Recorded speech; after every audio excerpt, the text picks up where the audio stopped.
ونستعينه ونستغفره ونؤمن به ونتوكل عليه ونعوذ بالله من شرور أنفسنا ومن سيئات أعمالنا من يهده الله فلا مضل له ومن يضلله فلا هادي له ونشهد أن لا إله إلا الله وحده لا شريك له ونشهد أن سيدنا ومولانا محمدا عبده ورسوله أما بعد فأعوذ بالله من الشيطان الرجيم بسم الله الرحمن الرحيم يا أيها الذين آمنوا ادخلوا في السلم كافة ولا تتبعوا خطوات الشيطان إنه لكم عدو مبين وقال رسول الله صلى الله عليه وسلم من صلى يرائي فقد أشرك ومن صام يرائي فقد أشرك ومن تصدق يرائي فقد أشرك صدق الله المولانا العظيم وصدق رسوله النبي الكريم ونحن على ذلك لمن الشاهدين والشاكرين والحمد لله رب العالمين إدارة المعارف مدرسة وسكول ইদারাতুল মাআরিফ মহিলা মাদ্রাসা হাফেজ ছাত্রদের পাগড়ি প্রদান উপলক্ষে আয়োজিত ওয়াজ ও দুয়ার মাহফিলের সম্মানিত সভাপতি জনাব আলহাজ মোহাম্মদ সফির উদ্দিন সাহেব, সভাপতি কেন্দ্রীয় জামে মসজিদ সুলমাদ ভাটারা, সহসভাপতি জনাব মোহাম্মদ আবদুল্লাহ রতন সাহেব, সেক্রেটারি হাজি আব্দুল সত্তার জামে মসজিদ নয়াবাড়ি ভাটারা, প্রধান অতিথি আলহাজ আতাউর রহমান চেয়ারম্যান সাহেব, যুগ্ম আহ্বায়ক ঢাকা মহানগর উত্তর বিএনপি, প্রধান মেহমান আল্লামা ওবায়দুল্লাহ ফারুক সাহেব হুজুর একটু আগে আলোচনা রেখেছেন। আজকের মাহফিলের শুভ উদ্বোধক এবং বিশেষ মেহমান হিসেবে উপস্থিত রয়েছেন আলহাজ হাফেজ মুজিবুর রহমান সাহেব, সভাপতি কেন্দ্রীয় জামে মসজিদ ভাটারা, মাওলানা শফিকুল ইসলাম সাহেব চেয়ারম্যান গালফ হাউস গ্রুপ সহ বহু বরেণ্য অতিথিবৃন্দ। আপনাদের নাম বললে আমার অনেক সময় লাগবে, আরও অনেক নাম এখানে। বিশেষ অতিথিদের মধ্যে উলামায়ে কেরাম আছেন এবং সমাজসেবকরা আছেন। মুহতারাম হাজিরিন, আমি খুতবা দুরূদ শরীফের পর আপনাদের সামনে আমাদের ব্যস্ত জীবনে আমরা ব্যস্ত থেকে উপেক্ষা করে যেহেতু কোরআন সুন্নাহর কিছু গুরুত্বপূর্ণ আলোচনা শোনার জন্য এসেছি, এই জন্য কিছু গুরুত্বপূর্ণ কথা অল্প সময়ের মধ্যে শোনাইতে চাই। আপনাকে শুনতে রাজি আছেন ইনশাআল্লাহ? তাহলে মনোযোগ সহকারে শুনলে ভালো হবে। আমি যে আয়াত পড়েছি এই আয়াত কোরআন কারীমের সূরা বাকারা, প্রথম যে সূরাটা আলহামদুলিল্লাহ সূরার পরে যে সূরাটা সূরাতুল বাকারার 208 নম্বর আয়াত। এই আয়াতে কারিমা আপনাদের সামনে তেলাওয়াত করেছি। আয়াতকে সামনে নিয়ে কিছু আলোচনা করতেছে, শুনতে রাজি আছেন ইনশাআল্লাহ? তাহলে আয়াতের তাফসীর বোঝার আগে একটু ভূমিকা বলি। ভূমিকা হলো এই, খুব সংক্ষেপে। নবী আলাইহিস সালাতু ওয়াস সালাম মক্কা থেকে তিনি মদিনায় রওনা করেছেন। বলেন কোন দিকে রওনা করেছেন? তিনি মদিনায় যাবেন। মদিনার মানুষের কাছে এই সংবাদও পৌঁছে গেছে যে নবীজি আমাদের দেশে আসতেছে। যেরকম আল্লাহু আকবার। মদিনার মানুষের ভিতরে আনন্দের বন্যা বইতেছে। যারা অলরেডি মুসলমান এরা তো আছেই, যারা মুসলমান হয় নাই তবে হওয়ার জন্য প্রস্তুতি নিচ্ছিল তারাও বাঁধ ভাঙ্গা জোয়ার। আল্লাহু আকবার বলেন। সকল সাহাবায়ে কেরাম এবং যারা আল্লাহর হাবিবের প্রতি উৎসুক ছিলেন যে নবীকে দেখব, নবীকে জানবো, ওরাও আল্লাহ নবীকে আগায় নেওয়ার জন্য 4 মাইল, কয় মাইল? 4 মাইল রাস্তা আগে চলে গেছে। মদিনার থেকে 4 মাইল। সেই সময় তো আর গাড়ি ঘোড়া ছিল না, রিক্সা ছিল না, কিছু ছিল না। এখান থেকে ধরেন প্রায় মেরুল বাড্ডার কাছাকাছি, মধ্য বাড্ডার কাছাকাছি 4 মাইল রাস্তা হেঁটে, তাও পাহাড়ি পথ হেঁটে আল্লাহর হাবিবকে আগায় আনতে গেছে। আল্লাহ নবী সাল্লাল্লাহু আলাইহি সাল্লামকে দূরের থেকে কার আগে কে দেখবে প্রতিযোগিতা শুরু হয়ে গেছে। কেউ পাহাড়ের উঁচা টিলার উপর উঠছে, ওখান থেকে যাতে নবীকে আমি সবার আগে দেখতে পারি। যেরকম সুবহানাল্লাহ। কেউ খেজুর গাছের কাঁটা উপেক্ষা করে, খেজুর গাছে কিন্তু কাঁটা আছে, এই কাঁটা ডালা ডোলা বাঁকায় উপেক্ষা করে খেজুর গাছের উপরে উঠছে, নবীকে আমি দূর থেকে দেখব। কেউ নবীর জন্য খেজুরের ফুটলা নিয়ে গেছে, কেউর হাতে দুধের গ্লাস, কাহারও হাতে শরবতের গ্লাস, কাহারও হাতে কবিতার মালা, কাহারও হাতে ফুলের মালা। যেরকম আল্লাহু আকবার, আল্লাহ নবীকে আগায় নেওয়ার জন্য। মদিনার কিশোর কিশোরীরা, ছোট ছোট কচি বাচ্চারা, নাবালেক নাবালিকা, কিশোর কিশোরীরা আল্লাহ নবী সাল্লাল্লাহু আলাইহি সাল্লামের উটের বহর ধরে ফেলছে। সুবহানাল্লাহ। সাহাবায়ে কেরাম তো আছেই, ডাইনেও সাহাবায়ে কেরাম, বামেও সাহাবায়ে কেরাম, পিছনেও সাহাবায়ে কেরাম, মাঝখান দিয়ে নবীজির উটের বহর চলছে, মদিনার দিকে রওনা করছে। আর 4 মাইল বাকি মদিনার গলি, মদিনার শহর দেখা যায়। যেরকম সুবহানাল্লাহ। এমন অবস্থাতে আল্লাহর হাবিব সাল্লাল্লাহু আলাইহি সাল্লামের সামনে কিশোর কিশোরীরা এসে দরখাস্ত, যেন রসুল গো, মালা বানিয়ে আনছিলাম, পড়াইয়া দেব, রসুলকে পরিয়ে দাও। মালা পরিয়ে দেওয়া হলো। যেরকম আল্লাহু আকবার। আরেক দল কিশোর কিশোরীরা বলতেছে, ইয়া রাসূলুল্লাহ, আমার বাবা আপনার জন্য কবিতা লিখে দিয়েছেন, আমি আপনাকে কবিতার মাধ্যমে বরণ করে নিতে চাই। আমরা কি বরণ করার সুযোগ আছে? হ্যাঁ আছে। কবিতা শুরু হয়েছে, তালাল বাদরু আলাইনা মিন সানিয়াতিল ওয়াদা ওয়াজাবা আশ-শুকরু আলাইনা মাদআ লিল্লাহি দা। বলেন আল্লাহু আকবার। লম্বা কবিতা নবীকে পড়ে শোনাইলেন। কবিতাটা কি ছিল? এটা আমাদের জাতীয় কবি, বিদ্রোহী কবি কাজী নজরুল ইসলাম এটাকে বাংলায় করেছেন। ওই কবিতাটা আরবিটাকে আবার বাংলা কবিতা আকারে কি তিনি আবার এটাকে আবৃত্তি করেছেন। তিনি বলেন, ওই কিশোর কিশোরীরা আল্লাহ নবীর সামনে নাচতে ছিল, এই নাবালেক নাবালিকারা নাচতে ছিল উটের বহরের সামনে কিটকিট করে, আর বলতেছিল, তলাল বাদরু আলাইনা মিন সানিয়াতিল ওয়াদা ওয়াজাবা আশ-শুকরু আলাইনা মাদআ লিল্লাহি দা। কি বলতেছিল? রাতের আধার কেটে কেটে আকাশে চাঁদ উঠলো। সুবহানাল্লাহ। মদিনার কিশোর কিশোরীরা বলছে, ওগো রহমাতুল লিল আলামিন, আপনি যে মদিনা তাশরিফ আনছেন, মদিনার আকাশে ইসলামের চাঁদ উঠে গেছে। আল্লাহু আকবার।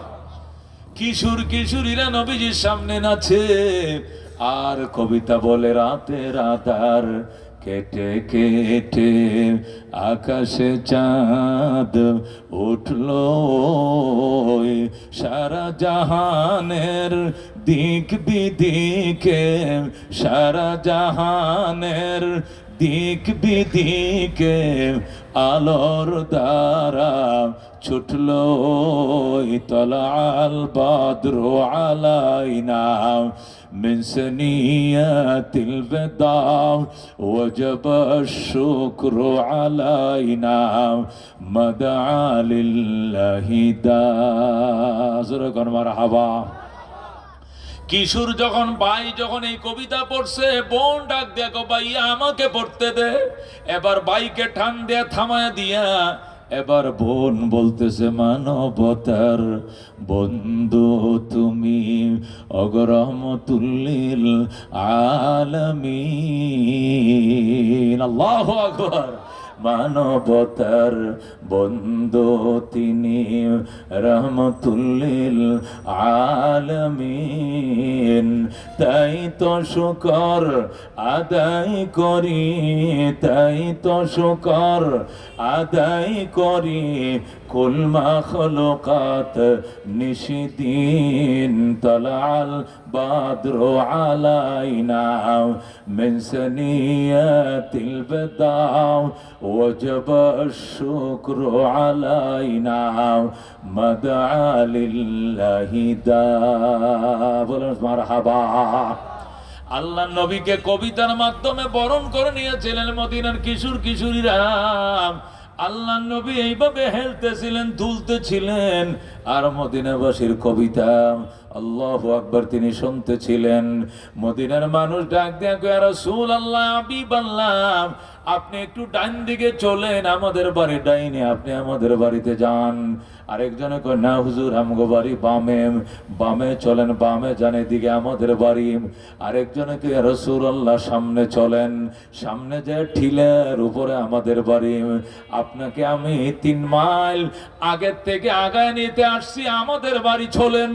আল্লাহ নবী ডাক দেখো, আল্লাহ, কেউ বলে আমি ডাইনে যাওয়ার জন্য, কেউ বলে বামে যাওয়ার জন্য, কেউ বলে পিছে যাওয়ার জন্য, আমি একজন কয়জনের মন রক্ষা করব?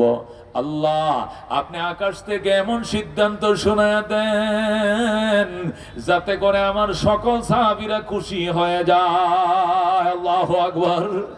ডাইনের বাড়িতে গেলে বামের বাড়িওয়ালা নাখুশ হবে, বামের বাড়িতে গেলে ডাইনের বাড়িওয়ালা অসন্তুষ্ট হবে, সামনে গেলে পিছের বাড়িওয়ালা অসন্তুষ্ট হবে, দোতলায় উঠলে নিচতলারা অসন্তুষ্ট হবে।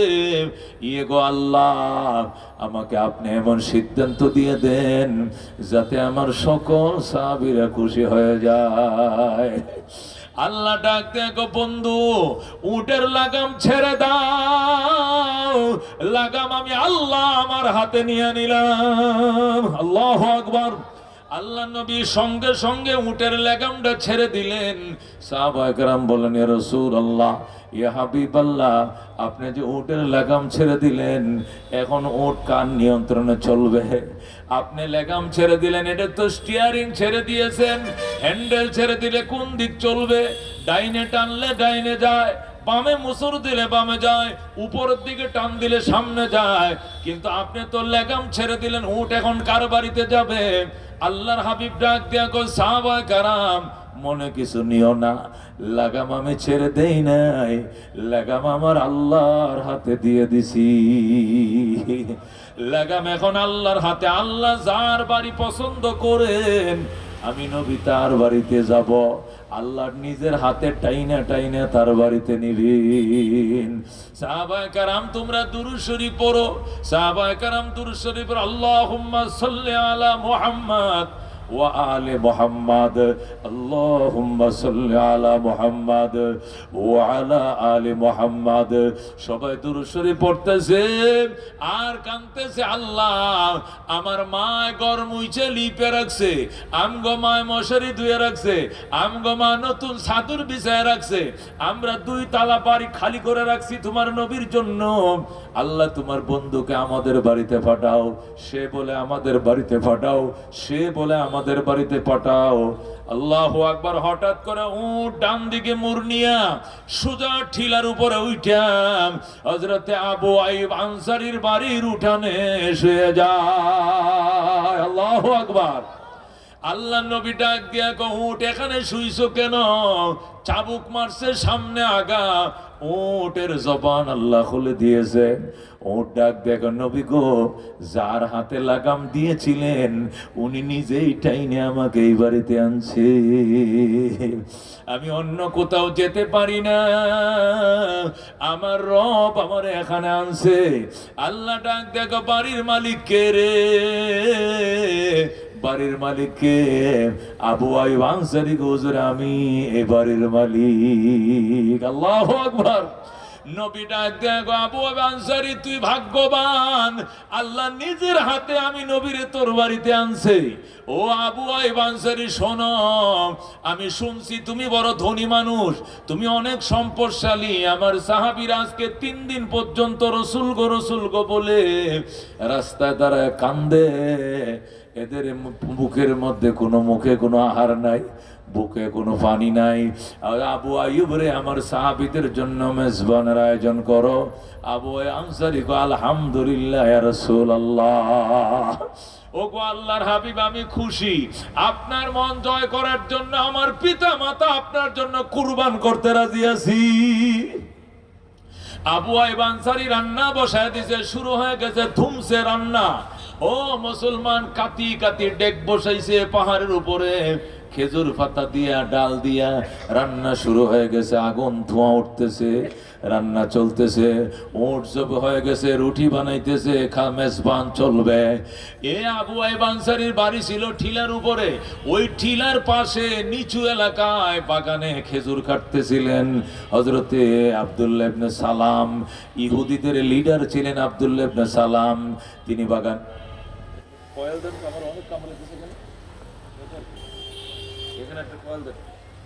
আবু আইয়ুব আনসারী রাদিয়াল্লাহু তাআলা আনহুর বাড়ি ছিল ঠিলার উপরে, ওই ঠিলার নিচের মধ্যে বাগানে খেজুর কাটতেছেন হযরত আব্দুল্লাহ ইবনে সালাম। উনি ছিলেন ইহুদিদের লিডার।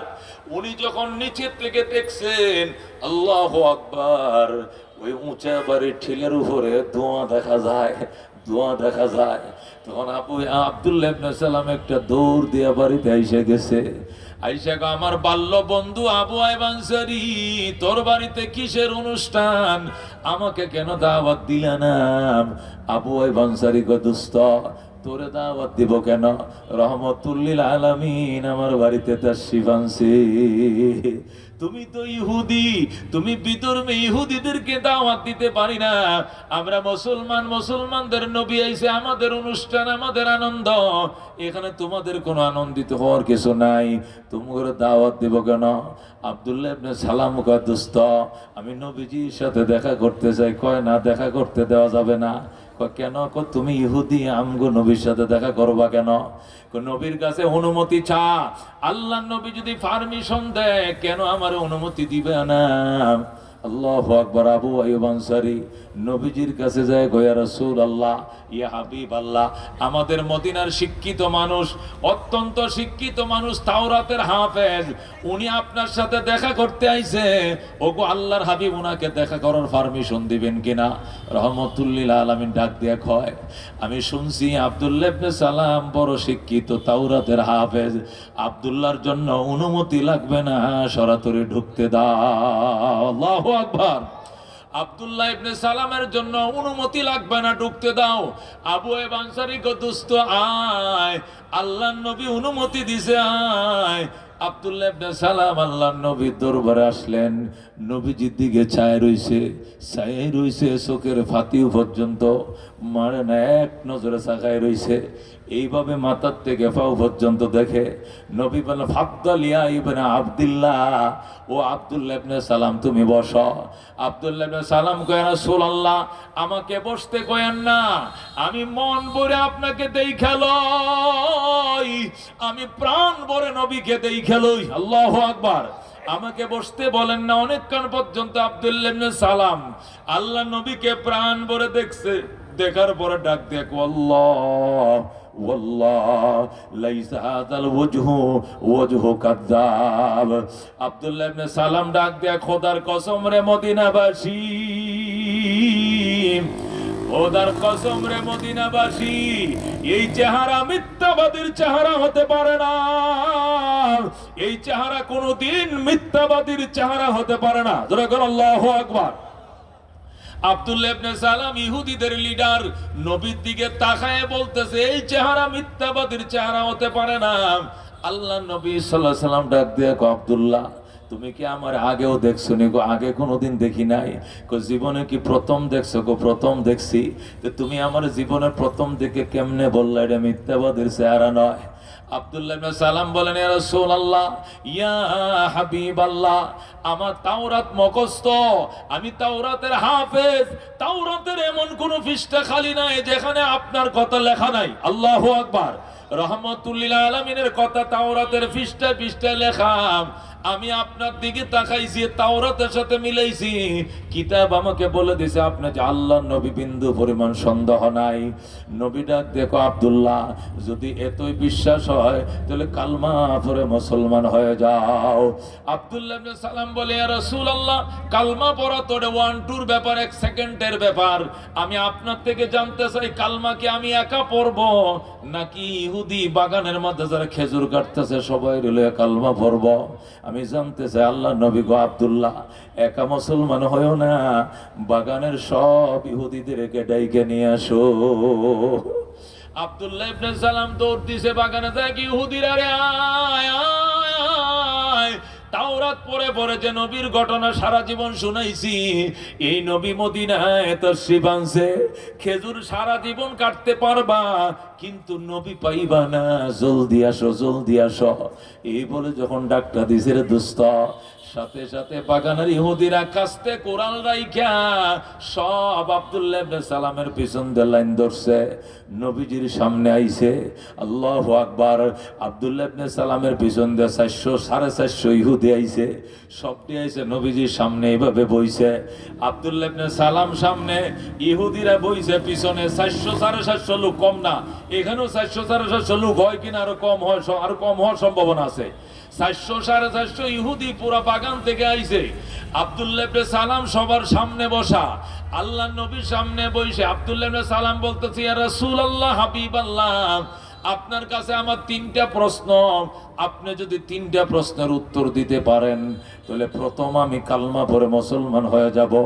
আর আমি যখন কালমা পড়ে মুসলমান হব, সাথে সাথে আমার সকল ইহুদি ভাইরা মুসলমান হয়ে যাবে। আল্লাহ নবী গো, ঠিক আছে, প্রশ্ন করো। আব্দুল্লাহ ইবনে সালাম বলে, হুজুর আমি আপনাকে 3টা প্রশ্ন করব, আমি ইহুদি পাদ্রী হিসাবে। রাসূল কো, 3টা প্রশ্ন করবা কেন?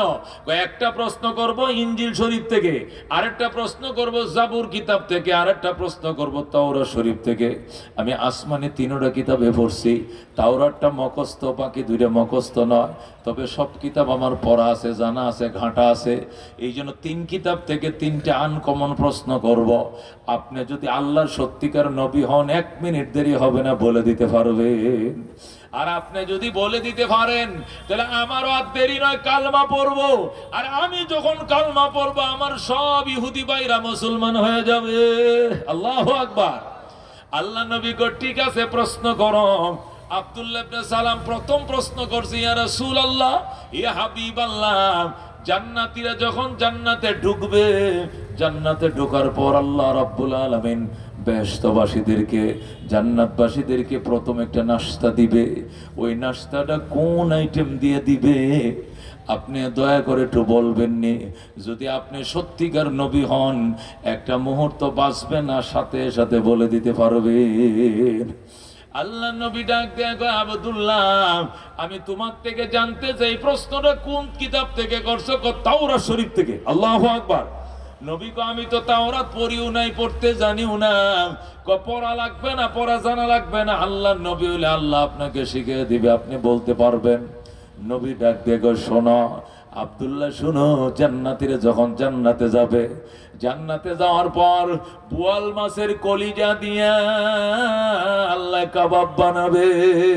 আল্লাহু আকবার। ওই কাবাব দিয়ে জান্নাতবাসীদেরকে নাস্তা খাওয়াবে। সকল জান্নাতবাসী মাছের কলিজা বোনা দিয়ে নাস্তা করবে। যেরকম আল্লাহু আকবার। যেই মাত্র নবীজি টাস করে উত্তরটা দিয়ে দিলেন, আব্দুল্লাহ ইবনে সালাম কয়, সাদাকতা ইয়া রাসূলুল্লাহ, ওগো আল্লাহর হাবিব, আপনি সত্যি বলেছেন। হাকাযা ওয়াজাদতু ফিত তাওরাতে, এমনই পাইছি আসমানি কিতাব তাওরাতে। আপনি সত্যই বলছেন, মাছের কলিজা বোনা দিয়া এই নাস্তা করাবে আমার আল্লাহ। যেরকম সুবহানাল্লাহ। আল্লাহ নবী কয়, ঠিক আছে, উত্তর কো, ঠিক আছে। 2 নম্বর প্রশ্ন করো।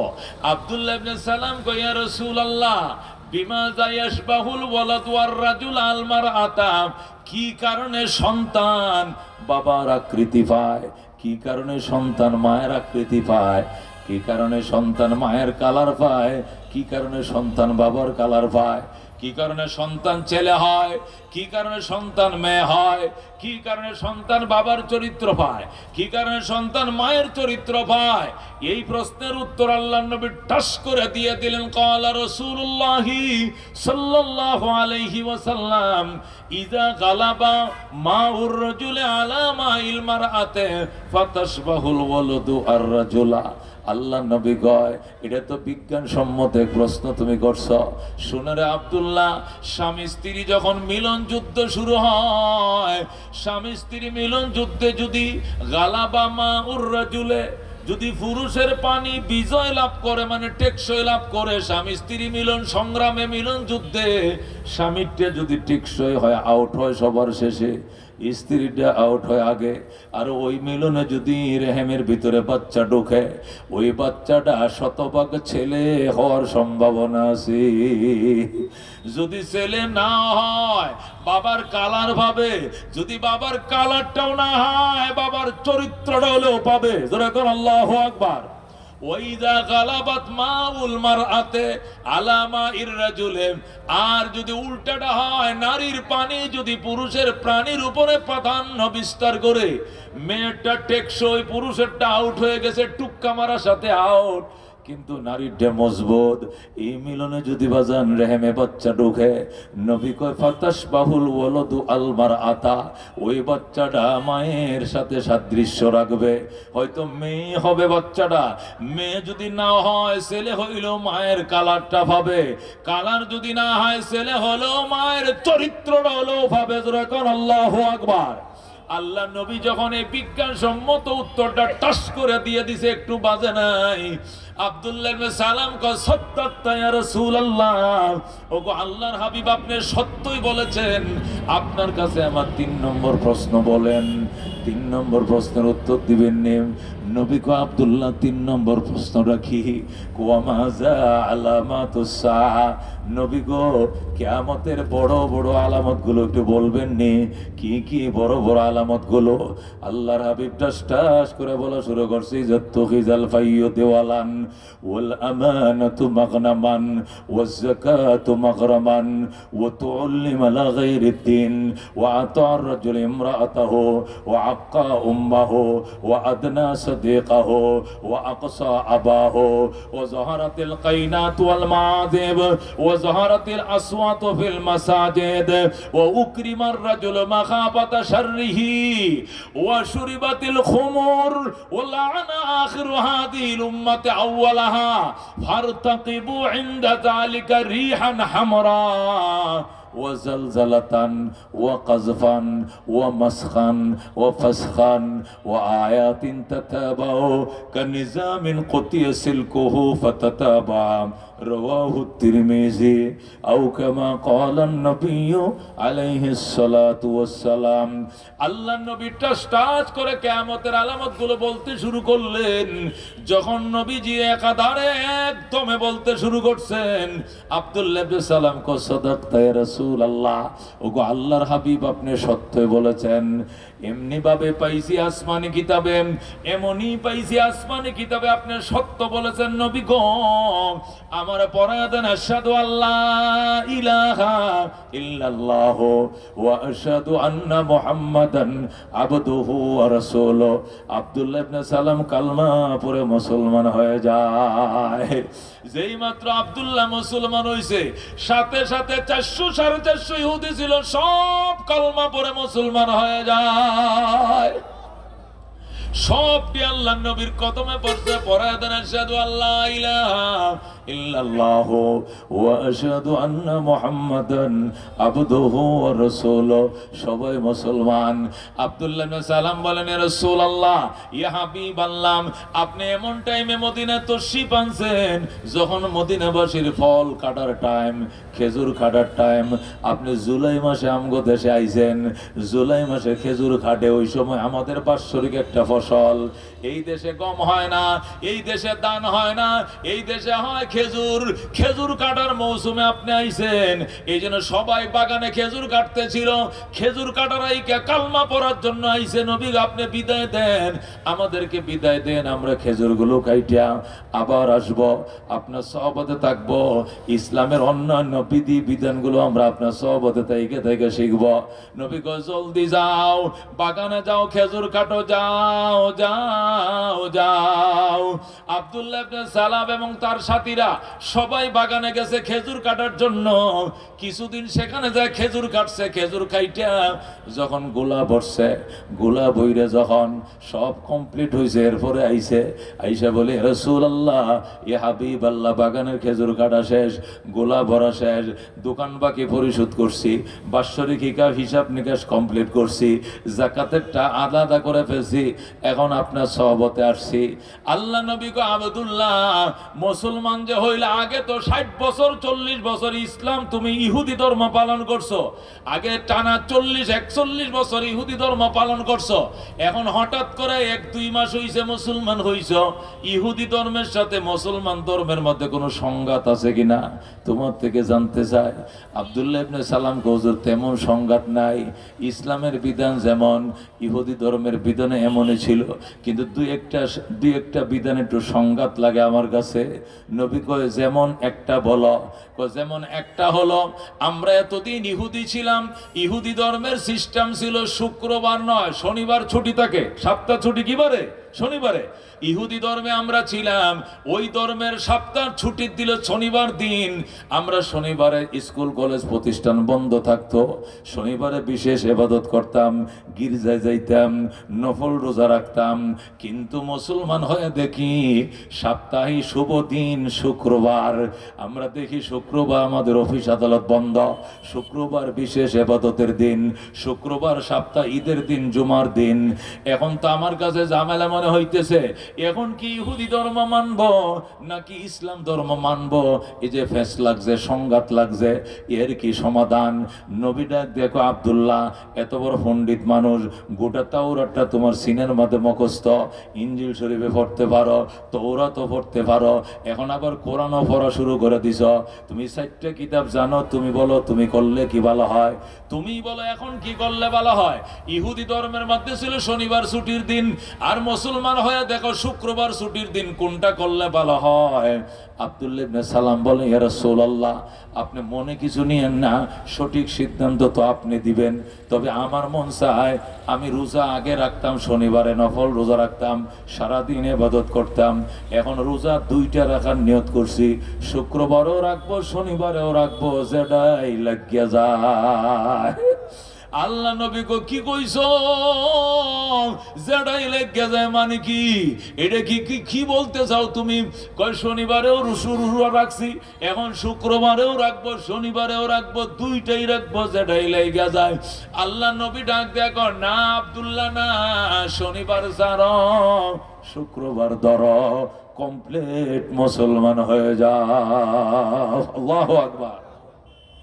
কিছুক্ষণ মসজিদে যাইবা, কিছুক্ষণ মন্দিরে যাইবা, কিছুক্ষণ তসবিহ পড়বা, কিছুক্ষণ তিলক পড়বা, এ পাটপারি আল্লাহ দরবারে গ্রহণযোগ্য নয়। কতক্ষণ ঠিক কিনা? এই জন্য কিছুক্ষণ ইহুদি ধর্ম আবার কিছুক্ষণ মুসলমান ধর্ম হবে না। শনিবার ছাড়ো শুক্রবার ধরো, কমপ্লিট মুসলমান হয়ে যাও। বলেন আল্লাহু আকবার। আব্দুল্লাহ ইবনে সালাম কয় ইয়া রাসূলুল্লাহ এই জন্যই তো বলছিলাম আপনি সমাধান দেন, আমার থেকে শুনলেন এই জন্য আমি তো উল্টাটা বলছি, ঠিক হয় না হুজুর মাফ করে দেন।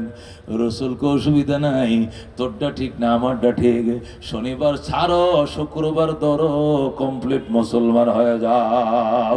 কো ঠিক আছে হুজুর মানলাম, তাহলে রোজা একটাই রাখবো শুধু শুক্রবার। কহ আল্লাহ নবী গো আরেকটা প্রশ্ন। কি প্রশ্ন? কয় সংঘাত লাগতেছে আরেকটা, এতদিন 40-42 বছর ইহুদি ছিলাম, ইহুদি ধর্মের বিধান ছিল উটের গোশত খাওয়া যাবে, গরুর গোশত খাওয়া যাবে, কিন্তু চর্বি খাওয়া যাবে না, দুধ পান করা যাবে না, এটা ইহুদি ধর্মের মধ্যে সম্পূর্ণ নিষেধ ছিল। শুধু গোশতটা খাইতে পারবা, চর্বিটা কাইটা ফেলা দিতে হবে, চর্বি এক টুকরা খাওয়া যাবে না, হারাম। আবার গরুর গোশত খাইতে পারলেও দুধ খাওয়া তোমার জন্য হারাম। কিন্তু মুসলমান হয়ে দেখি চর্বিও 750 টাকা কেজি, গোশত 750, আটটিও 750, কথা কোন ঠিক কিনা? 1 কেজি গোশত কিনলে আধা কেজি টিকে গোশত আর 250 গ্রাম হলো হাড্ডি, 250 গ্রাম চর্বি, কথা কোন ঠিক কিনা? সবটি মিলে কত হইলো? 1 কেজি হইলো, কথা কোন ঠিক কিনা? আল্লাহর হাবিব সাল্লাল্লাহু আলাইহি ওয়াসাল্লাম ডাক দেখো আব্দুল্লাহ তুমি কি করবা নিয়ত করছো? হুজুর আমি নিয়ত করছি এতদিন যেহেতু চর্বি খাই নাই, দুধ পান করি নাই, বয়স তো পাইটেল, বয়স বুড়ো হয়ে গেছি, ইহুদি ধর্ম পালন করতে করতে সোলদারি ফাঁকে গেছে, বুড়া কালে ইসলাম কবুল করছি, দুধ জীবনও খায় অভ্যাস নাই, চর্বিও জীবনে খাই নাই, এটা না খাইতে না খাইতে ঘিন এসে গেছে, এমন খাইলে পেটে ট্রাবল করতে পারে, এই জন্য ওজন নিয়ত করছি এই বিধানটা তাওরাতের উপরে আমলটা থাকবো, দুধও খাবো না, চর্বিও খাবো না, শুধু গোশতটাই খাবো। নবী ডাক দেয়া কয় না না না, চর্বিও খাও, দুধও খাও, কমপ্লিট মুসলমান হয়ে যাও। জোরে করে আল্লাহু আকবার। আল্লাহ নবী যখন এই দুনুরা প্রশ্নের উত্তর, তার উত্তরগুলো বায়োলট করে, আব্দুল্লাহ ইবনে সালামের উত্তরগুলোকে বাতিল করে নবী যখন নিজের পক্ষ থেকে উত্তর দিলেন, আব্দুল্লাহ ইবনে সালাম ডাক দিয়ে কয়, ইয়া রাসূলুল্লাহ, ইয়া হাবিবাল্লাহ, মনে কিছু নিয়েন না, আপনি যে উত্তরটি দিলেন, শনিবার ছাড়ো শুক্রবার ধরো, কমপ্লিট মুসলমান হয়ে যাও, গোশত খাও, চর্বিও খাও, দুধও পান করো, কমপ্লিট মুসলমান হয়ে যাও। এই উত্তরগুলো আপনি নিজে দিছেন নাকি আল্লাহর শিখানো কথা আপনি বলছেন? এটা কি আপনার পক্ষ থেকে বলছেন নাকি আল্লাহর পক্ষ থেকে? আমি জানতে চাই। নবী ডাক দিয়ে, আব্দুল্লাহ কি বলতে চাও? আব্দুল্লাহ তুমি কি বলছো? মুহাম্মদ কোনোদিন নিজের পক্ষ থেকে একটা কথাও কয় না, যা বলে তা আল্লাহর শিখানো কথাই বলে। কথা কোন ঠিক কিনা? আব্দুল্লাহ ইবনে সালাম, তুমি পড়বা, কোরআনে আছে, তুমি পড়বা, ওমা ইয়ানতিকু আনিল হাওয়া ইন হুয়া ইল্লা ওয়াহয়ু ইউহা। আল্লাহ নিজেই বলেন, ওমা ইয়ানতিকু আনিল হাওয়া, আমার বন্ধু কোনোদিন নিজের পক্ষ থেকে কথা বলে না, ইন হুয়া ইল্লা ওয়াহয়ু ইউহা, আমার বন্ধু যা বলে ওহীর মাধ্যমে বলে, নিজের পক্ষ থেকে একটা কথাও বলে না। আব্দুল্লাহ ইবনে সালাম কো, তাই নাকি? হুজুর নতুন মুসলমান হয়েছে, বুঝতে পারি না, মাফ করে দেন। রাসূল কো, এরকম কোনা কুচ্চা প্রশ্ন জীবনে করবি না বেড়া, পয়গম্বর উত্তর দিছি মান্য লইবে, এটা আল্লাহর কথা না আমার কথা? আমার কথা কি আল্লাহর কথা কি? আমি যত কথা বলি সব আমার আল্লাহর। মুহাম্মদ হারগিজ না গুফতা, তা না গুফতা জিবরাইল, জিবরাইল হারগিজ না গুফতা, তা না গুফতা কিরদিগার। আল্লাহ রাব্বুল আলামিন এশান নবী যখন এই প্রশ্নটা করছে, আব্দুল্লাহ ইবনে সালাম, হুজুর উত্তরগুলো কি আপনার পক্ষ থেকে দিবেন নাকি আল্লাহ থেকে দিবেন? এই কথাটা বলতে দেরি, জিবরাইল আসতে দেরি না। কথাটা মাত্র শেষ করছে, সাথে সাথে জিবরাইল এই সূরা বাকারার 208 নম্বর আয়াত যেটা আমি তেলাওয়াত করছি এটা নিয়ে হাজির হয়ে যায়। জিবরাইল বলে, ইয়া রাসূলুল্লাহ, হাবিবাল্লাহ, আপনি যে আব্দুল্লাহ ইবনে সালাম নও মুসলিমদেরকে উত্তরটা দিলেন, এই উত্তরকে সমর্থন জানায় আল্লাহ আমাকে আয়াত দিয়ে পাঠাইছে, আপনি গ্রহণ করেন। আল্লাহু আকবার। নবীজি মাত্র উত্তরটা দিয়ে শেষ করছে, সাথে সাথে জিবরাইল আয়াত নিয়ে এসে গেছে। জিবরাইল, কোন আয়াত আনছ? আপনি যে উত্তরটা দিছেন এই উত্তরকে সমর্থন জানায় আয়াত ফাটায় আমার আল্লাহ ফাটাইছে। নবী বলেন, জিবরাইল কোন আয়াত তেলাওয়াত করে শোনাও? জিবরাইল, আউযু বিল্লাহি মিনাশ শাইতানির রাজিম, বিসমিল্লাহির রহমানির রহিম, ইয়া আইয়ুহাল্লাযীনা আমানু দুখুলু ফিস সিলমি কাফা ওয়া লা তাত্তাবিউ খুতুওয়াতিশ শাইতান ইন্নাহু লাকুম আদুউম মুবিন। জোরে বলুন আল্লাহু আকবার। আল্লাহ সাথে সাথে আয়াত কয়, ইয়া আইয়ুহাল্লাযীনা আমানু, এ নো মুসলিম আব্দুল্লাহ ইবনে সালাম এবং তোমার সাথীরা যারা আমার নবীর সামনে এখনো বইসা রইছে, তোমাদেরকে উদ্দেশ্য করে বলছি, উদখুলু ফিস সিলমি কাফা, তোমরা ইসলামের ভিতরে কমপ্লিট ঢুকে যাও, মানে শনিবার ছাড়ো শুক্রবার ধরো, কমপ্লিট মুসলমান হয়ে যাও, গোশত খাও, চর্বিও খাও, দুধও খাও, কমপ্লিট মুসলমান হয়ে যাও। জোরে বলুন আল্লাহু আকবার। এ দোস্ত, আল্লাহ রাব্বুল আলামিন এই আয়াতে কারিমা আমাদের কাছে নাযিল করে বুঝাই জগতের মানুষ, উদখুলু ফিস সিলমি কাফা, যেদিন তুমি জন্ম নিয়েছিলা সেই দিন থেকে ইসলাম শুরু হইছে, মৌতের বিছানা পর্যন্ত ইসলামে কমপ্লিট ঢুকো। বাচ্চারা জন্ম নিছে, এখন আব্বা আম্মা ডাকে নাই, কালমা পড়ার বয়স হয় নাই, তারে দিয়ে ইসলাম দিয়ে তারে আরম্ভ করতে হবে। ডাইন কানে আজান, এটা ইসলাম, বাম কানে একামত, এটা ইসলাম। একজন আলেমাইনে মধু দিয়া জিব্বার মধ্যে তাহানি করাইবা, এটা ইসলাম। 7 দিনের মধ্যে আকিকা করাইবা, এটা ইসলাম। নাম রাখবা, এটা ইসলাম। নামটা যেন ইসলামী নাম হয়, এটা ইসলাম। কথা কোন ঠিক কিনা? আল্লাহ বলেন ইয়া আইয়ুহাল্লাযীনা আমানু দুখুলু ফিস সিলমি কাফা, হে বিশ্বাসীরা, হে ঈমানদারেরা, শুধু ঈমানের দোহাই দিয়া চলবা আর ইসলাম পালন করবা না, হবে না। পরিপূর্ণ মুসলমান হয়ে যাও। বেনামাজিরে নামাজের দাওয়াত দিলে বলে হুজুর নামাজের দাওয়াত দিতে হবে না, আমার ঈমান বড় শক্ত। কথা কোন ঠিক কিনা?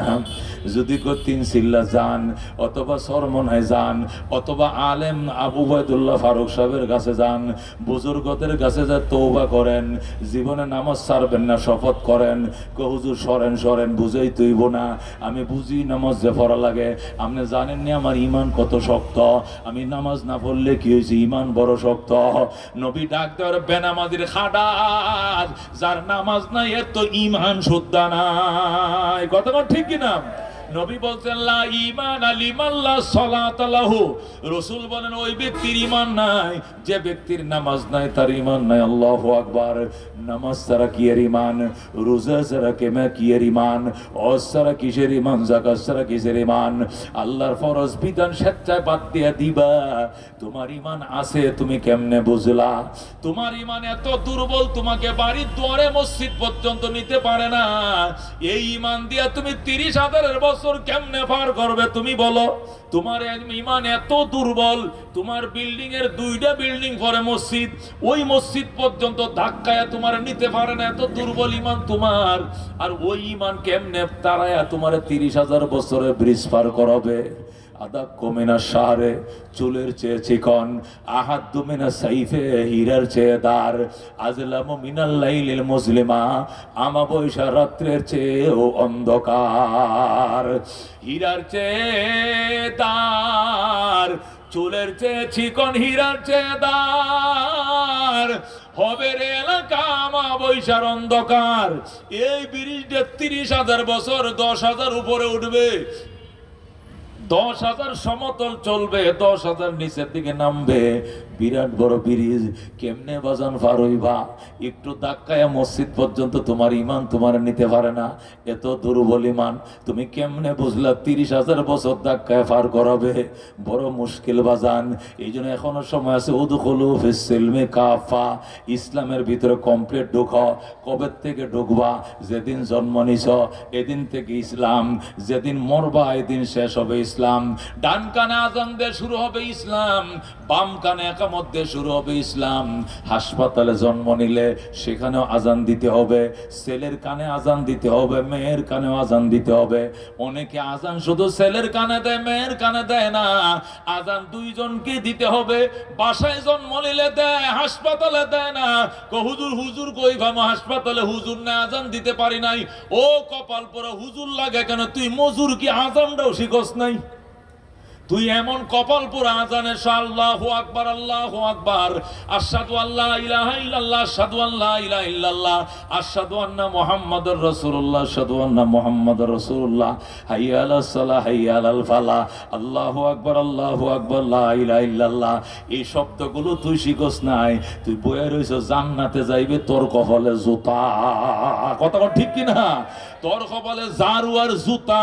তুই কালিমাটা শিখস নাই, আল্লাহু আকবার এটা জিকির, আশহাদু আল্লা ইলাহা ইল্লাল্লাহ এটা ঈমান। কথা ঠিক কি না? এই ঈমানের শব্দগুলো তুই জানোস না। হি যায় ইমাম সাহেব রে বুঝে, ইমাম সাহেব কই 16 তলায় গেছে লিফটে, যায় কো আমগো 8 তলা। ইমাম সাহেব থেকে হুজুর কই, কো হুজুর নাই। কি সর্বনা, আজানটা কে দিব? কো কিল্লে গিয়া, কো সিজারে ছেলে বাচ্চা হইছে, আজান দিতে হইব। কো তাগা হুজুর না, আজান দেওয়ান লাগতো না, তুমি তোমার সন্তানের কপালটা পড়ছো। কথা কোন ঠিক কিনা? এটা তোমার জন্য গুরু দায়িত্ব ছিল।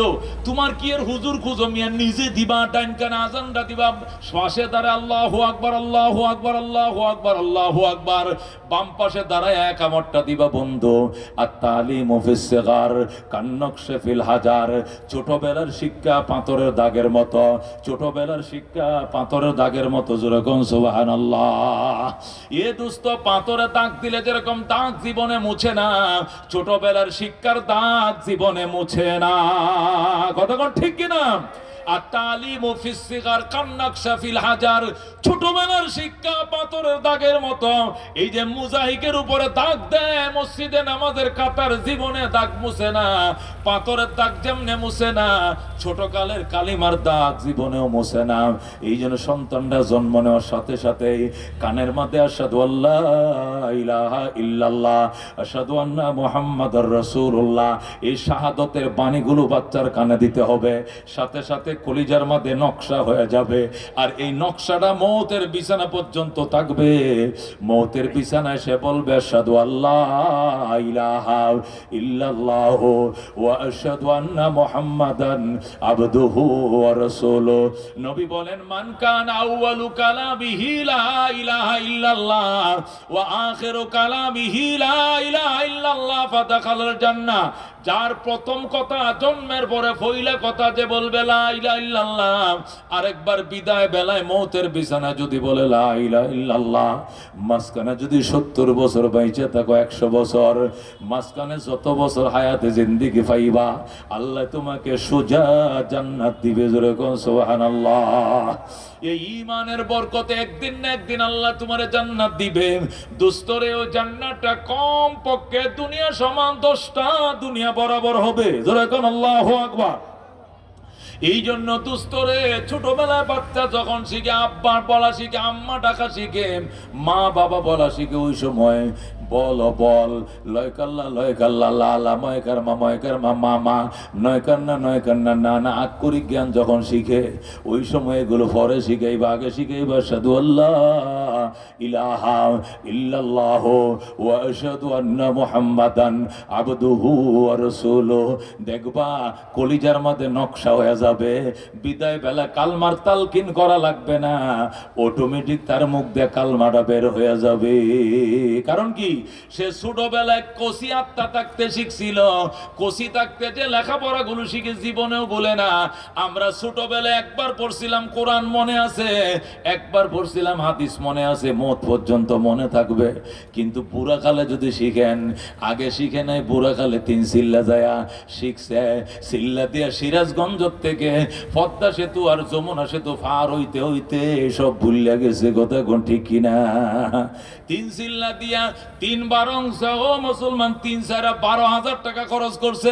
একটা সিল্লা দিছে সাতক্ষীরা, আর একটা দিছে যশোর, আর একটা দিছে রাজশাহী। 3 সিল্লা দিয়ে 3 নদী পার হয়ে যখন ঢাকা ঢুকছে, বাড়ি দ্বারা বাটারা আইছে, আয়া বাসায় ঢুকছে, সব রাস্তায় থুয়ে আইছে। একটু মনে না? আমার মনে আছে হজের সফরে 9 সালে আল্লাহ যখন হজে নিছিল, প্রথম গেছিলাম, আল্লাহ নিচে বারবার 16 বার 17 বার গেছি। যেরকম আলহামদুলিল্লাহ। তো প্রথম তখন 45 দিনের প্যাকেজ দিছে, লম্বা প্যাকেজ হজে। তো আমার সাথে কিছু হাজী সাহেব ছিল 18-20 জন। ওনারা এশার নামাজ তো ওখানে 7:15 হয়ে যায়। তো এশার নামাজ পরে ঘুম ধরে না, গল্প করে। আমি বললাম গল্প না করে জীবনে পারো না যে জিনিস এটি শিখাই। পরে গজুর তৈলে জানাজার দোয়াটা শিখান, আল্লাহুম্মা মাগফিরলি হাইয়িনা, এটা পারি না। কে পারো না? কেউ পারে না। যেরকম নাউজুবিল্লাহ। বুড়ে দিয়ে একটা আল্লাহুম্মা মাগফিরলি হাইয়িনা পারে না। পরে শিখাইতে শুরু করলাম। আমাদের ফ্লাইটের বাকি ছিল 18 দিন। এই 18 দিন পর্যন্ত শিখাইও কদ্দু শিখাইছে আল্লাহুম্মা মাগফিরলি হাইয়িনা ওয়া মাইয়িতিনা ওয়া শাহিদিনা ওয়া গায়িবিনা। কেউ গায়িবিনা এসে গায়েব হয়ে গেছে, আর পারে না। কেউ সগিরিনা লাগাত কেউ শিখছে, কেউ কাবিরিনা শিখছে, সবটা শেষ করতে পারছে না।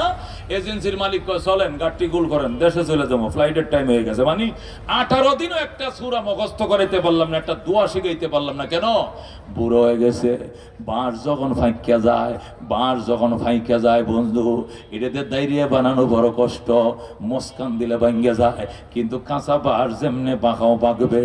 ও দোস্ত, নবী বলছে, আল্লাহ বলছেন উদখুলু ফিস-সিলমি কাফা, ইসলামে কমপ্লিট ঢুকো। দোস্তরে ইসলামে কমপ্লিট ঢুকো।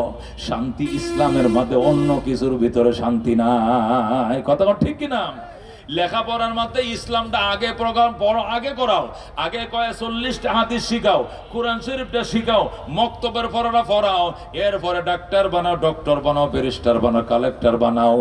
যত বড় উচ্চ শিক্ষিত হোক, কোনোদিন নাস্তিক হবে না, স্বৈরাচার হবে না, আলেম ওলামা বিদ্বেষী হবে না। কথা ঠিক কিনা?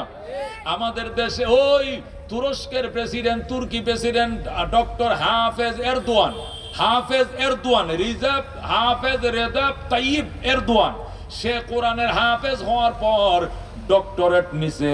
আল্লাহু আকবার। তুর্কি ভার্সিটি থেকে, আঙ্কারা থেকে ডক্টরেট করছে। সে একজন ডক্টর, কিন্তু ছোটবেলা আল্লাহর কোরআন পড়ছিল বাজান। এই জন্য এখন মুসলমানদের সে তামাম দুনিয়ার অভিভাবক দায়িত্ব পালন করছে। কারণ ছোটবেলায় তার মা তার কলিজার মধ্যে কোরআনের ফাউন্ডেশন দিয়ে ভরায় দিছিল। কথা কোন ঠিক কিনা?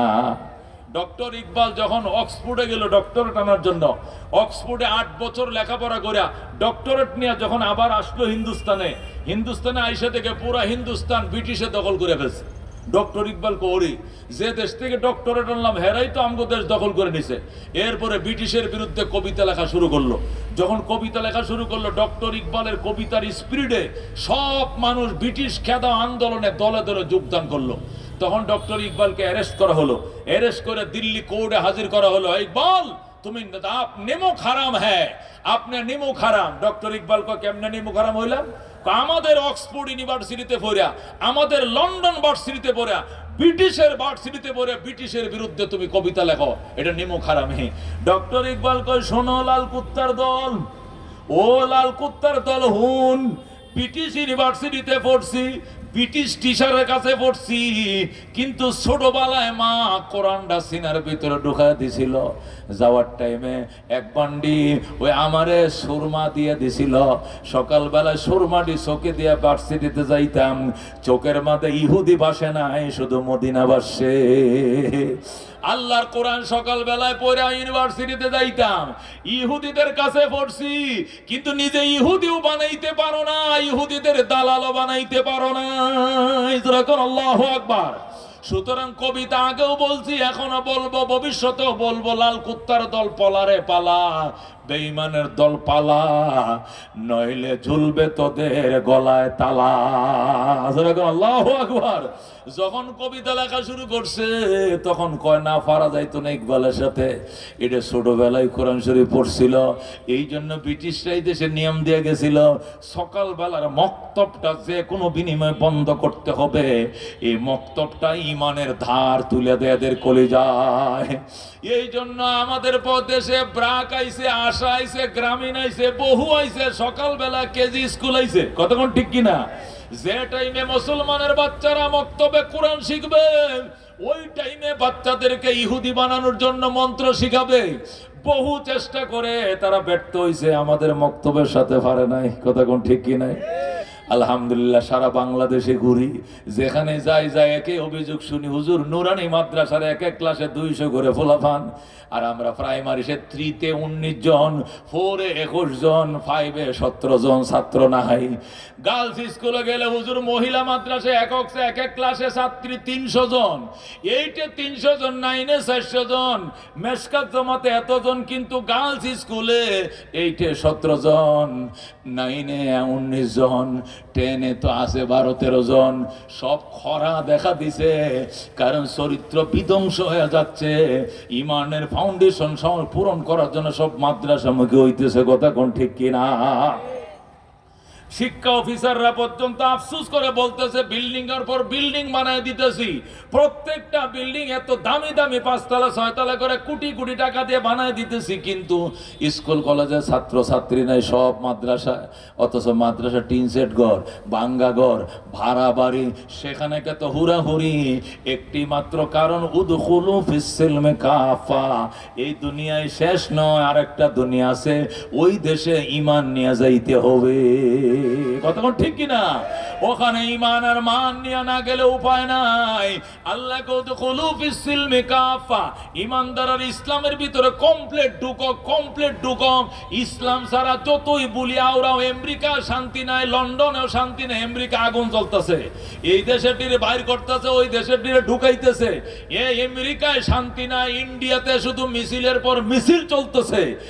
আর পরে ওই বেঈমানের বাচ্চা ইসরায়েলের নেতানিয়াহুর বিরুদ্ধে ডেলি মিছিল, অগ্নি মিছিল, জুতার মিছিল সব চলতেছে।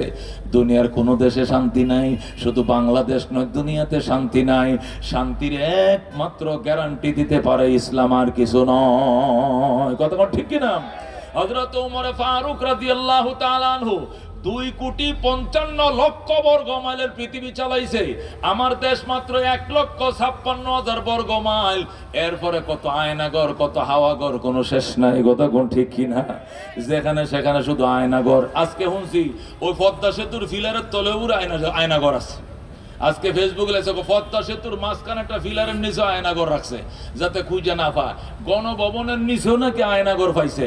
আবার ওই কি 32-এর তলাও নাকি আন্ডারগ্রাউন্ডে নাকি আয়নাগর। এই ছোট্ট একটা দেশ, মানচিত্রের না লেখার জায়গা নাই। এ দেশে যদি এত আয়নাগর হয়, হযরত ওমর 2,55,00,000 বর্গ মাইলের পৃথিবী শাসন করেছে। মানুষ দূরের কথা, একটা পশুর উপরে বৈষম্য হয় না, ঠিক কিনা? হযরত ওমর বৈশার শুয়ে রয়েছেন মদিনায় খেজুর গাছের তলায়। সেখান থেকে 1,500 মাইল পশ্চিমে আফ্রিকার জঙ্গল থেকে হরিণার সিংহ নেমে আইছে নদীর ঘাটে। একসাথে গালে গাল মেলায় ফানি ফান করে। হরিণের দিকে সিংহ তাকায় না, সিংহের দিকে হরিণও তাকায় না। সিংহ দিকে যায়, হরিণের দিকে যায়। দূরে যায়, হরিণ জিজ্ঞাসা করে, মামা একটু খারান। কয় কি জন্য? আগে তো আপনাদের অত্যাচারে জঙ্গলে থাকতে পারি নাই, শুধু দৌড়ায় ধরছেন আর খাইছেন। এখন এত বড় পরহেজগার কেমনে হইলেন? বাগিনাদের একটু খবর হল না, ঘটনা কি? সিংহ ডাক দেখো, বাগিনা কথা কম ক, হযরত উমরের শাসন চলতেছে। আল্লাহু আকবার। হযরত উমরের শাসন চলতেছে, এখানে কোনা চোখে তাকানোর সাহস পর্যন্ত নাই। এই পাওয়ার কাহারও নাই, এই পাওয়ার কাহারও নাই। জোরে কোন আল্লাহু আকবার। দুস্তরে একে বলে শাসন, একে বলে কোরআন শাসন। ক্যা নজরতে জিসনে মুরথো কো মসিহা কর দিয়া, দিল কো রোশন কর দিয়া, को कभी न कर दिया। खुद न थे जो राह पर औरों के हाथी बन गए। क्या नजर थे जिसने मुर्दों को मसीहा कर दिया, दिल को रोशन कर दिया, को कभी न कर दिया। जरा कौन मरहबा। এ দোস্ত, এটা কোরআনের শাসনের ফাওয়ার। মামুনুল হক এত হুমকি দে কথা কেমনে কয়? ফয়জুল করিম ধমকি দে কেমনে কথা কয়? কোরআনের ফাওয়ার দিয়া কথা কয়, আর কিছু দিয়া নয়। কতক্ষণ ঠিক কিনা? এরা অস্ত্র রাখে না, এরা অস্ত্র মামলা নেয় এদের বিরুদ্ধে। এরা অবৈধ অস্ত্র রাখে না, এরা দর্শন করে না, এরা চাঁদাবাজ না, মস্তান না, এরা স্বৈরাচার না। কিন্তু এরা এমনি ধারালো কথা কেমনে কয়? এলেমের ফাওয়ারে, কোরআনের বরকতে। কথা কোন ঠিক কিনা? কোরআন এটা একটা আগুনের টুকরা, এটা যেদিকে যাবে ফুইরা ছাই করে ফেলবে, দুশমনকে ধ্বংস করে দিবে, দাঁড়াইতে দিবে না। কতক্ষণ ঠিক কিনা? ওরে দোস্ত, এটা ফাওয়ারই আলাদা, এটার ফাওয়ারই আলাদা। সুলাইমান আলাইহিস সালাম কো বিলকিস, আল্লাহ তাআলা আলাইয়া ওয়া তুনি মুসলিমিন, সিলিন্ডার করে হাজির হয়ে যাও। বিলকিস হাজির হওয়ার জন্য রওনা করছে। তো সুলাইমান বাদশা বলতেছে, এই জিন পরীদের মধ্যে কে পারবা বিলকিসের সিংহাসনটা আমার বাড়ির সামনে এনে রেখে দিবা, যাতে বিলকিস আইসা দেখে তার সিংহাসন আমার বাড়ির সামনে দেখে যেন নার্ভাস হয়ে যায়। কে পারবা? জিনের মধ্যে একজন ছিল, কালাই ফিরিতুম মিনাল জিন্নে, জিনের মধ্যে শক্তিশালী জিন ছিল। সে দাঁড়াইছে, দাঁড়ায় বলে, আনা আতিকা বিহি ক্বাবলা আন তাকুমা মিন মাকামিকা। ওরে বাদশা সুলাইমান, আপনার সামনে সিংহাসন হাজির করতে পারবো। আপনার সভাপতির আসন অলঙ্কন থেকে দাঁড়াইয়া দেখবেন সিংহাসন হাজির। অর্থাৎ আপনি এখানে আসন অলঙ্কিত করবেন যত সময়, এত সময়ের ভিতরে আমি হাজির করব। সুলাইমানকে, আমি তো আধা ঘন্টা এখানে অবস্থান করব। কথা হইলে সিংহাসন আনতে আধা ঘন্টাই লাগবে। সুলাইমানকে আধা ঘন্টা হবে না, আধা সেকেন্ডের ভিতরে আনতে হবে। কে পারবে? এখন জিনেরা কয় আমরা পারবো না, ফরিরা কয় পারবো না, দেও কয় পারবে না, দানব বলে পারবে না। সুলাইমানকে ইনসান পারবে না। এবার ইনসান দাঁড়াইছে। قال الذي عنده علم من الكتاب, ওই ইনসান দাঁড়াইছে যে ইনসানের ভিতরে কিতাবের ইলম ছিল। জোরে বলো আল্লাহু আকবার। আল্লাহ বলতেন এলেমওয়ালা একজন দাঁড়াইছে। সুলাইমান আলাইহিস সালামের আপন খালাতো ভাই হযরতে আসিফ ইবনে বারখিয়া, সুলাইমান নবীর আপন খালাতো ভাই হযরতে আসিফ ইবনে বারখিয়া সুলাইমানের বাম পাশে বসা, লাফ দিয়ে দাঁড়ায় কইতেছে, বাদশা সুলাইমান, তোমার চোখের পাতাটা বাড়ি দিতে দেরি হবে, বিলকিসের সিংহাসন আনতে দেরি হবে না। জোরে বলেন আল্লাহু আকবার। সুলাইমান আলাইহিস সালাম কয় এটা কি করে সম্ভব? আসিফ ইবনে বারখিয়া কয় চোখ বন্ধ করেন। সুলাইমান কয় করছি, কয় খোলেন, কয় খুলছি, কয় ওই দেখেন সিংহাসন। জোরে কয় আল্লাহু আকবার।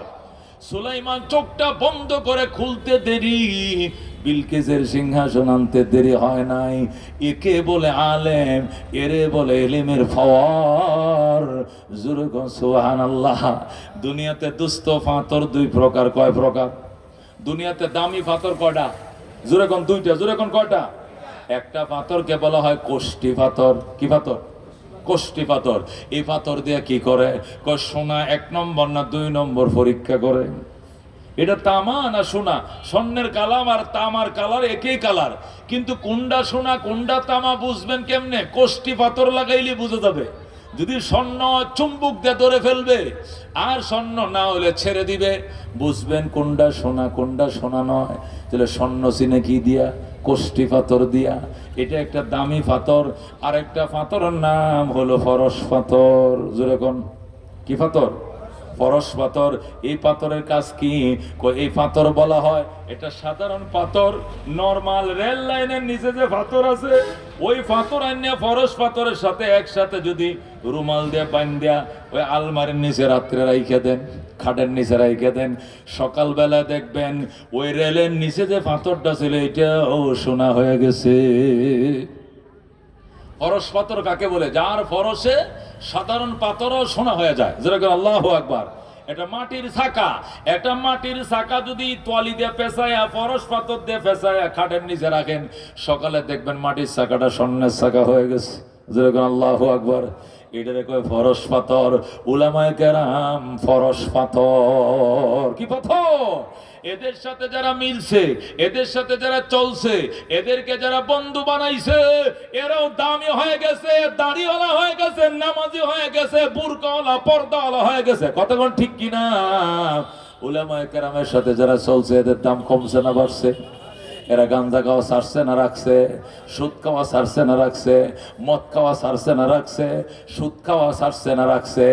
আলেমের সহবতে গেছে, সমস্ত বদমাইশগিরি ছেড়ে সে সলিড মানুষ হয়ে গেছে। কথা কোন ঠিক কিনা?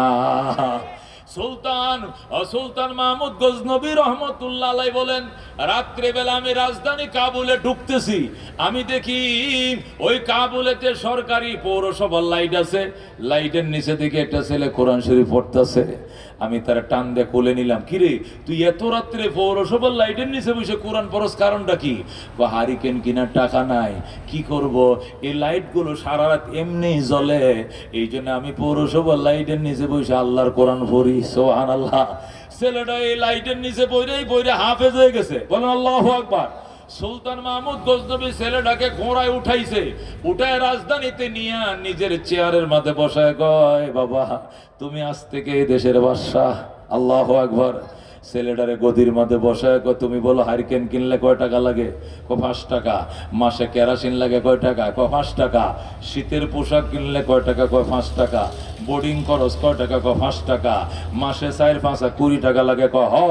সুলতান মাহমুদ 12 মাসের টাকা জমা করছে 240 টাকা। 12-20 240, 240 টাকা ছেলেটারে দিছে, দিয়ে কোমরের মাঝে ক্ষতির মাঝে ঢুকায়া, থলের ভিতরে ঢুকায় কোমরে বাঁধা দিছে, দিয়ে যা বাবা যা, যা মাদ্রাসায় যা, আজকে মাদ্রাসায় যায় তুই দোয়া করবে আল্লাহ যেন আমার 12 বছরের মনের আশা পূরণ করে দেয়। সুলতান মাহমুদ গজনবী কো, আমার মনের আশা যেন আল্লাহ পূরণ করে, তুই দোয়া করিস। ছেলেটাকে, আঙ্কেল আপনার জন্য কি দোয়া করব? 2টা দোয়া করবে। 1 নম্বর দোয়া হলো, আমি 12 বছর পর্যন্ত কান্দি নবীকে স্বপ্ন দেখার জন্য, কিন্তু দেখার ভাগ্য হয় না। আল্লাহ যেন নবীর স্বপ্ন যুগে দেখায়। তুই দোয়া করিস, আমি তোরে 12 মাসের খরচের পয়সা দিছি, এটি শেষ হইলে আবার আসবি, আবার তোরে খরচার টাকা দিব, তুই কোরআনের হাফেজ হওয়া পর্যন্ত তোর খরচ আমি একাই বহন করবো। যেরকম সুবহানাল্লাহ। ছেলেটাকে, আঙ্কেল ঠিক আছে দোয়া করব, আর কি আশা আপনার? আরেকটা আশা হইলো, দুনিয়াতে ভালো মানুষ পাই না, আল্লাহ যেন ভালো মানুষের সাথে সাক্ষাৎ করায় দেয়, তাহলে সারা জীবন ওনার জুতা সোজা করব আমি। ছেলেটাকে, ঠিক আছে দোয়া করব, আপনি ঘুমায় পড়েন। সুলতান মাহমুদ প্রেসিডেন্ট ঘুমায় পড়ছে, ছেলেটা মাদ্রাসায় গেছে, গভীর রাত্রে যায় 2 রাকাত নামাজ পড়ে কান্দে, আল্লাহ সুলতান মাহমুদ গজনবী আমার মনের আশা পূরণ করছে।